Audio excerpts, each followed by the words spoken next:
Or am I introducing myself? So this is Okay. Todd at Glover Nursery. Todd is going to talk to us about lawn fungus. So Todd, go ahead. Yeah. So mainly why we're talking about this is we've had a very wet winter and a very wet spring so far. And with all this moisture that we're getting, that is a good indication that we may have lawn fungus as well as other fungal disease problems. So lawn fungus specifically, there's kind of two ways you can approach it. Is one, you can just keep an eye out for it, and it's you want to treat it as soon as you start seeing it before it spreads and becomes a major issue where you have to like reseed and do things like that.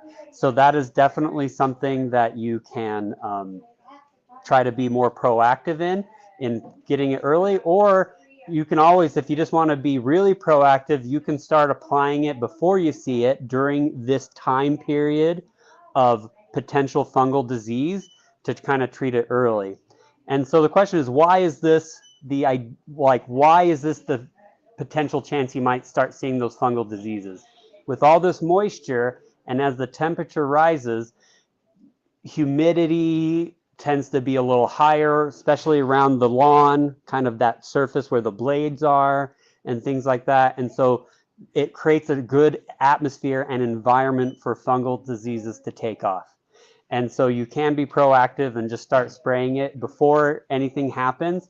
And potentially it'll save you hassle down the road if we just kind of treat it now.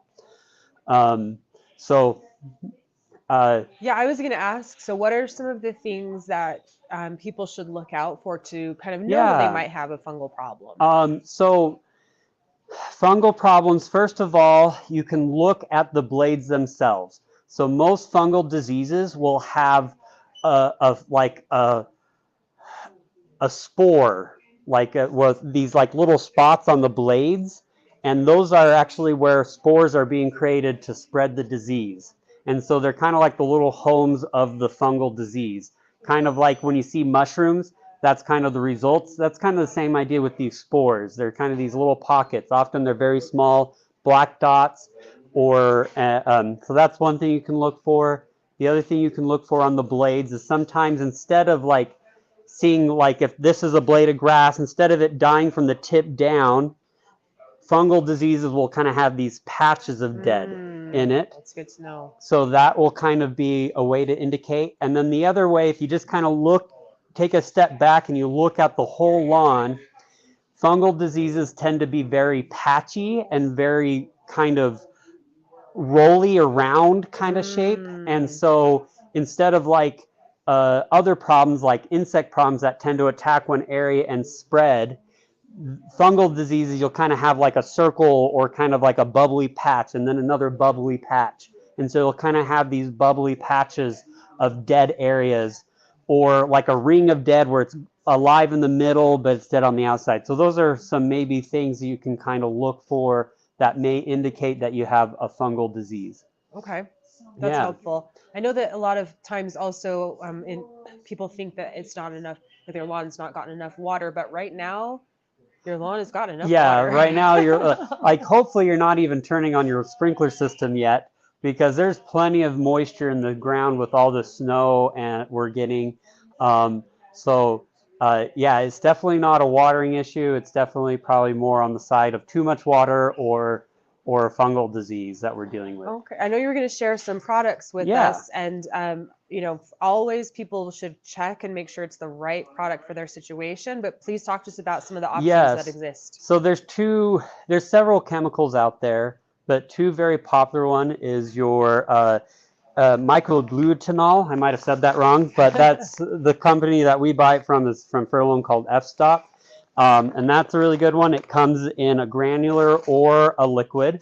And then the next kind of main product that people kind of look at is this propiconazole, which is another general lawn fungus.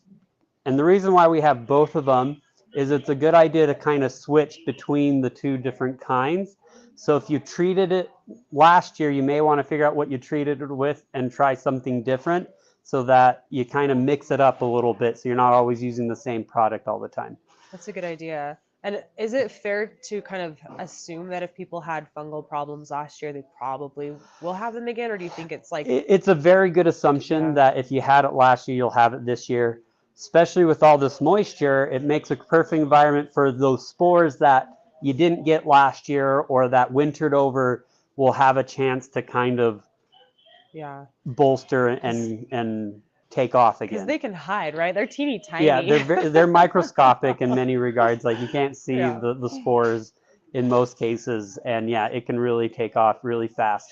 Especially as we warm up Yeah. and we kind of get that kind of like that hot shower humidity kind of like environment, it definitely makes it a really good location for fungals to take off. Awesome. And then I know we have an awesome diagnostics team here.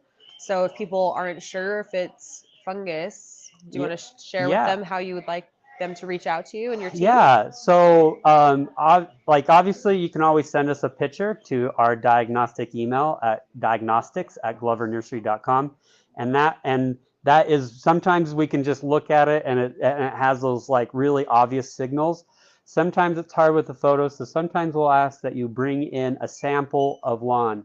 Usually what I would recommend is you kind of bring, if there's like a dead line where you have some green, like some live patch and some dead patch, bring in about a 6x6 by 3 inch or 4 inch deep kind of little patch that has both live and dead, so that we can kind of compare what's going on as well as photos of the bigger picture. Cool. And we can hopefully help narrow down what kind of disease is affecting it and maybe what the best solution is for it. Awesome. And if you don't remember the email address, there is a form on our website. You can just go under contact plant diagnosis and you can submit all the information through that link and it'll go right to the diagnostics team who will get back to you as quickly as they can.